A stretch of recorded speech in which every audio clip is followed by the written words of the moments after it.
Comment rendre votre site WordPress rapide comme l'éclair? Il y a plusieurs façons de faire ça. Déjà, de bonnes pratiques sur un site WordPress, ne pas installer 40 extensions, peut-être éventuellement se passer d'un page builder, le choix des outils, etc. Et puis pour ceux qui veulent aller plus loin, il y a les extensions de cache. J'ai déjà parlé de cache sur cette chaîne, j'ai parlé d'une extension de cache, c'était aussi l'occasion pour moi de vulgariser qu'est-ce que c'est une extension de cache, qu'est-ce que ça fait, et j'ai vulgarisé un tas de notions, minification, combiner des fichiers CSS, etc. Tous ces trucs-là qu'on trouve dans des extensions de cache qui peuvent paraître au premier abord un peu compliqués. J'ai vulgarisé tout ça dans une vidéo précédente, je vous mettrai le lien quelque part sur la vidéo. Comme ça vous permet de voir à la fois une extension de cache gratuite, l'occasion peut-être d'améliorer les performances de votre site, d'avoir un site plus rapide, mais aussi du coup de connaître un peu mieux toutes ces notions-là. Et puis pour ceux qui veulent aller plus loin, il y a une extension extrêmement populaire sur le marché. C'est simple, c'est même l'extension la plus populaire qui existe pour les extensions de cache et c'est une boîte française. Cette boîte s'appelle WP Rocket et cette extension est extrêmement complète. Elle a le mérite en fait de remplacer plusieurs extensions que vous auriez installées, 3, 4, et bien là vous n'en installez qu'une seule. Elle est vraiment puissante et dans cette vidéo, j'aimerais vous faire un tutoriel complet de cette extension WP Rocket.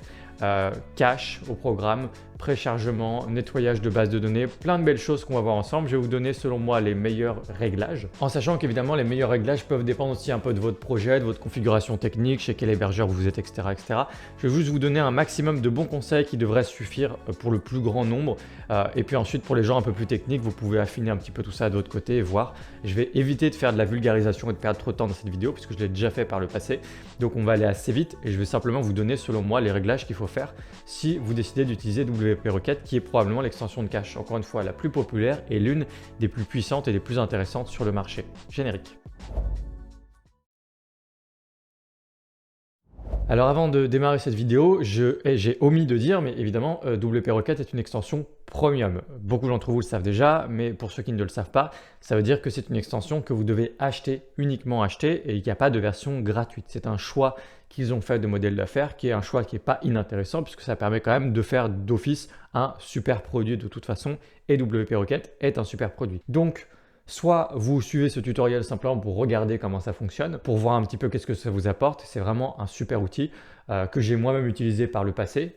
Soit du coup, vous avez l'extension, vous investissez dedans et vous pouvez suivre le tutoriel avec moi. Je vous ai déjà donné mon avis sur les extensions de cache en général. Je considère qu'elles sont loin d'être indispensables pour des raisons techniques ou de complexité de votre projet en général. La plupart des autodidactes porteurs de projets parmi vous qui installent une extension de cache génèrent des problèmes sur leur site. Et en général, ces problèmes viennent de l'extension de cache. Ah, j'ai fait un truc et c'est pas visible pour les visiteurs, etc. Ou alors ma page est cassée, etc.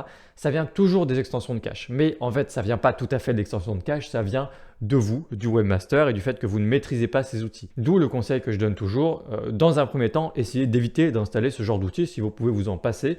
Travaillez comme moi avec le moins d'extensions possible, peut-être avec les blocs et non pas un page builder comme Elementor ou Divi. Faites vraiment au plus simple, au plus léger, au plus performant nativement, sans vous prendre la tête avec des extensions de cache. Et puis si jamais vous voulez aller plus loin, du coup, vous avez des outils comme WP Rocket qui sont vraiment là extrêmement puissants. Donc le prix, on revérifie ensemble rapidement au niveau du tarif. Vous aurez un lien dans la description de la vidéo qui est probablement un lien affilié, je n'en suis pas sûr, j'ai pas vérifié au moment où je tourne.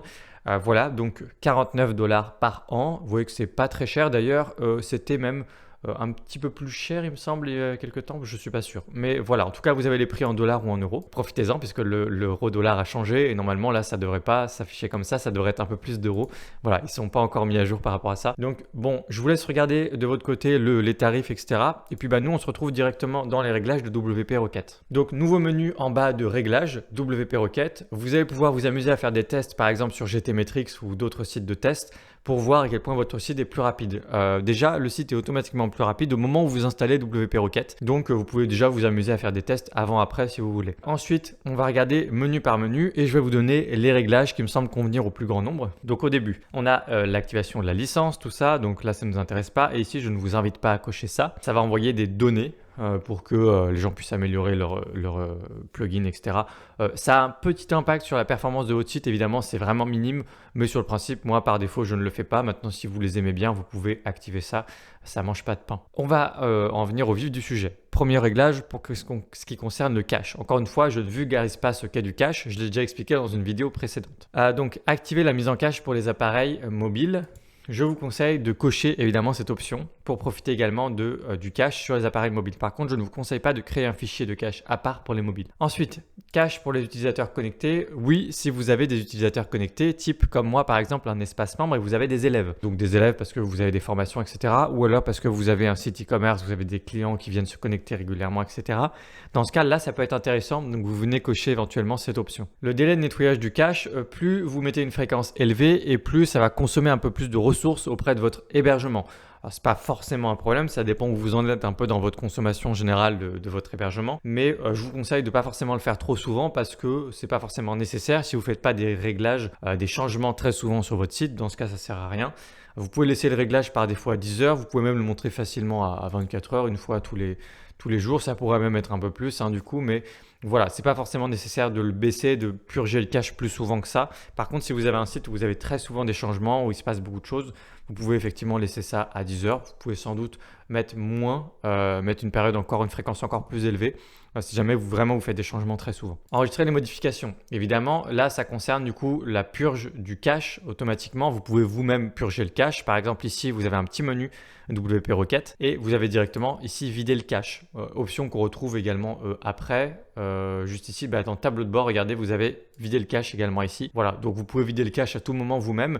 Donc n'oubliez pas que si vous êtes en train de faire des changements sur votre site, de modifier votre site, vous pouvez purger le cache. Purger le cache une fois que vous avez fait vos changements, c'est très important. Moi, j'ai caché automatiquement la petite barre latérale avec tout ce que vous trouvez à droite. Vous pouvez le cocher ou non. Je vous conseille de lire la documentation rapidement, de parcourir vraiment juste vite fait pour voir un petit peu ce que vous y trouvez, de voir les liens que vous trouvez sur le côté et puis de cacher la barre latérale. Dans tous les cas, moi, je préfère cacher les choses pour que ça prenne pas trop de place. On passe ensuite à l'optimisation des fichiers ici et là on a vraiment la base dans les fichiers, dans les extensions de cache, tout ce qui est minification, combiner des fichiers, etc. Donc je vous conseille par défaut de cocher minifier les fichiers CSS. Vous allez avoir un petit message qui vous dit attention, ça peut être dangereux, ça peut casser votre site, etc. Donc je rappelle les bonnes pratiques pour des extensions comme ça. Quand vous activez une option, minification CSS, minification JS, tout ce que vous voulez, vous testez, vous activez, vous sauvegardez, vous testez votre site pour voir si tout va bien. S'il n'y a pas de problème, si vous n'avez pas des pages de cassées, si votre site, vous pouvez l'utiliser, vous pouvez naviguer dessus, etc. Voilà, vous testez toujours, c'est très important. Ça vous permet de voir justement que les options se comportent bien sur votre site. Certaines options vont casser votre site parce que peut-être casser un peu la mise en page et tout parce que pour une raison X ou Y, mais pas à votre voisin. Ça ne va pas faire la même chose sur tous les sites, donc je vous conseille vraiment d'activer, vous testez votre site. Et si votre site va bien, qu'il n'y a pas de problème, qu'il n'y a pas de design bizarre, il n'y a pas de choses bizarres, vous le gardez, vous laissez l'option activée et votre site sera plus performant puisque de toute façon vous avez installé WP Rocket notamment pour ce genre de fonctionnalité. Voilà, donc a priori ça marchera évidemment pour la majorité d'entre vous, notamment là c'est un classique, minifier les fichiers CSS, donc vous pouvez le faire. Donc vous cochez la case, vous sauvegardez, vous regardez votre site, vérifiez que tout va bien. Ça je ne vous conseille pas de le faire en général sur des gros sites. En fait, tout ce qui est combiné les fichiers CSS ou JS, vous pouvez le faire si vous avez un petit site vitrine, un petit site tout simple.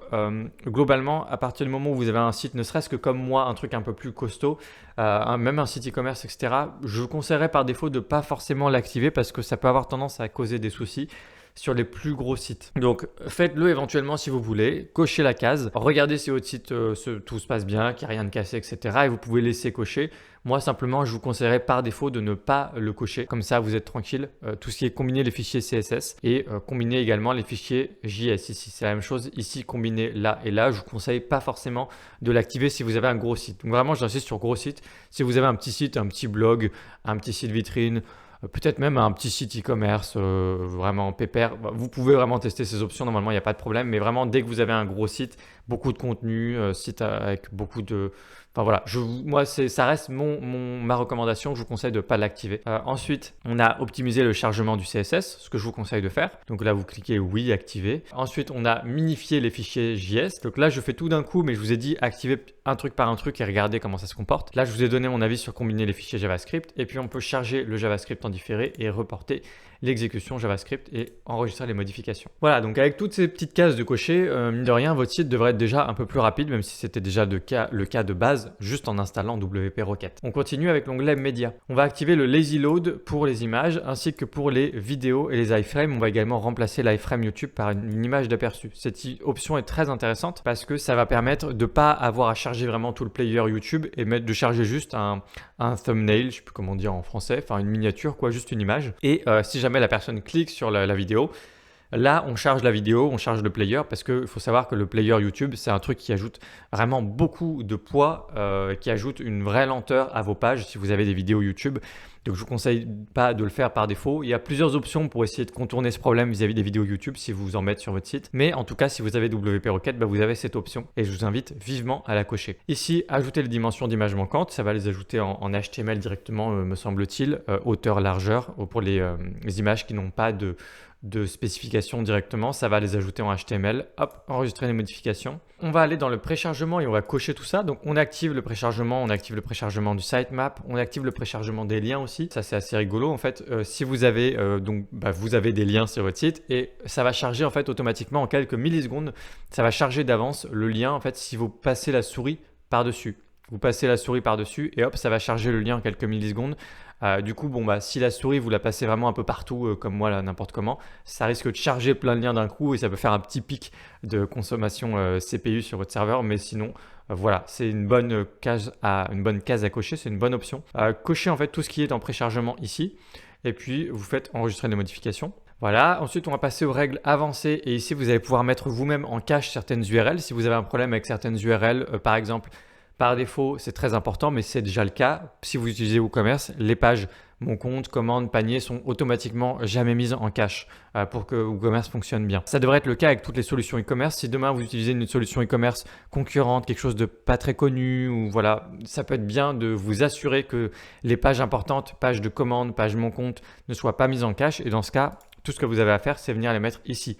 Vous venez mettre vos URL ici, une par ligne, et du coup, vous êtes sûr de ne pas casser justement le fonctionnement de votre solution e-commerce. Donc là, c'est pour les URL et ici, c'est pour les cookies, user agent et ici, toujours purger ces URL. Dès que vous faites des changements sur votre site, vous mettez une URL ici et ça veut dire que le moindre changement que vous faites sur votre site, il va à chaque fois aller purger le cache pour ces liens-là en particulier et vous faites enregistrer des modifications. Donc là, c'est vraiment, normalement, la plupart d'entre vous, vous n'aurez pas grand-chose à y faire ici. La base de données, là, c'est très intéressant. Ça va vous permettre de nettoyer donc la base de données. Vous allez pouvoir cocher en fait absolument tout ça par défaut.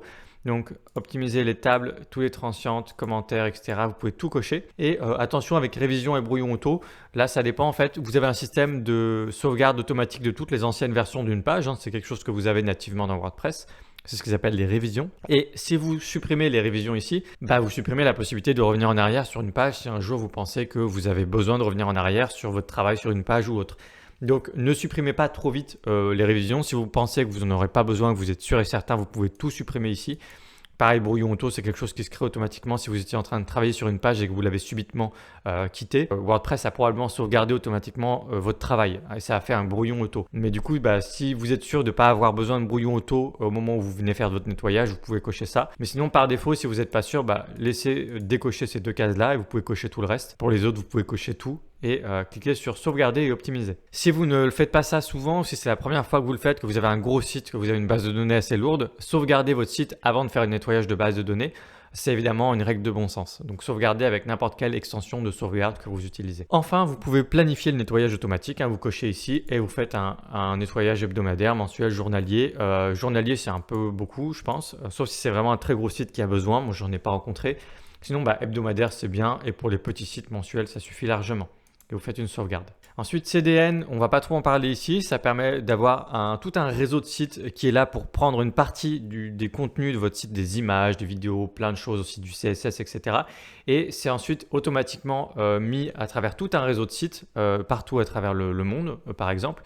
Je pense que ça peut être uniquement sur des régions, etc. Mais sinon, partout à travers le monde. Et en fait, ça va permettre de charger plus rapidement votre site parce que les différents serveurs, les différents ordinateurs qui possèdent toutes ces ressources ou des morceaux de votre site vont pouvoir les donner plus rapidement aux visiteurs quand ils arrivent sur votre site. Ce qui permet du coup d'avoir un site plus rapide au plus proche des visiteurs un petit peu partout dans le monde. On appelle ça un CDN, c'est quelque chose de très courant sur WordPress et sur les sites web en général. On en fera une vidéo un jour si ça vous intéresse, dites-le moi en commentaire et je vais vous vulgariser ça davantage, mieux, et on fera des démonstrations, etc.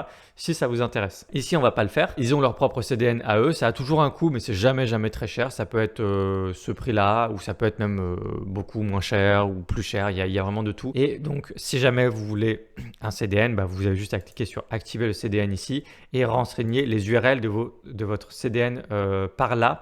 Peut-être que c'est plus simple quand on utilise requête CDN, mais voilà, comme c'est un autre sujet, on va pas aborder le CDN, je passe directement à la suite. On a ici Heartbeat, donc vous pouvez cocher cette case contrôler Heartbeat et ensuite voilà les réglages que je vous recommande. Vous pouvez ici désactiver le comportement en back-end et en front-end et réduire l'activité du comportement dans l'éditeur d'articles.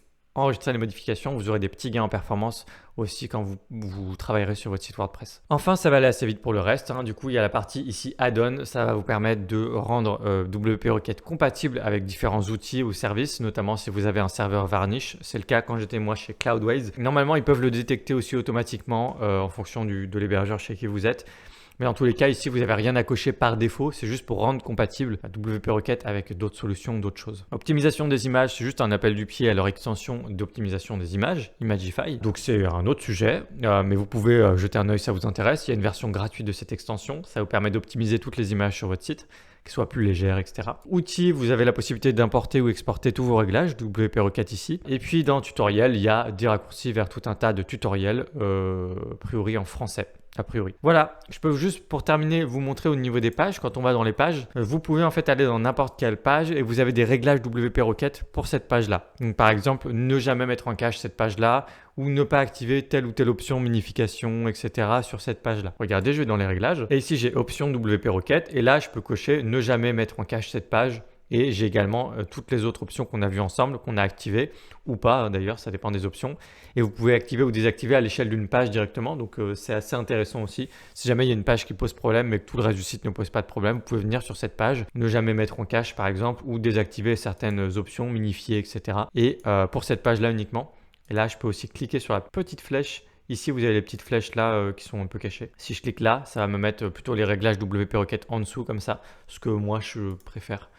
Je peux le cacher si j'en ai pas besoin, mais sinon je le rouvre comme ça et j'ai toutes les options là. Je trouve ça plus joli, plus propre. Voilà, donc ça c'est les réglages à l'échelle d'une page. Et donc avec tous ces réglages là, ensuite vous pouvez tester votre site avant et après sur GTmetrix ou Google PageSpeed Insight par exemple, et vous verrez du coup des gains très importants en performance pour votre site. Votre site sera plus rapide. Félicitations, c'était pas très compliqué. Vous pouvez juste cocher des cases avec moi et puis faire attention, comme je vous ai dit, vous cochez une case. Vous vérifiez que votre site, il n'y a rien qui pose problème, etc., que ça fonctionne. Vous cochez une deuxième case, ainsi de suite, sur toute la partie un peu plus technique, minification, CSS, JS, etc. Et ensuite, vous avez assez facilement un site beaucoup plus performant. C'est vraiment un classique d'utiliser des extensions de cache pour améliorer les performances de son site WordPress. Si vous avez des questions, vous avez l'espace commentaire qui est là pour ça, n'hésitez pas et likez la vidéo si ça vous a été utile et que vous voulez encourager plus de contenu sur cette chaîne. Et puis pensez à vous abonner aussi, du coup, si vous voulez ne rien manquer des futures vidéos. Et puis également, si vous voulez aller plus loin sur WordPress, j'ai des formations. Vous trouverez le lien en description. On aborde plein de sujets, espace membre, restaurant, création de site WordPress en général, e-commerce, etc. Tout ça, vous trouverez des liens dans la description de la vidéo. Je vous laisse jeter un œil. Et quant à moi, je vous dis à très bientôt pour une prochaine vidéo WordPress. Ciao!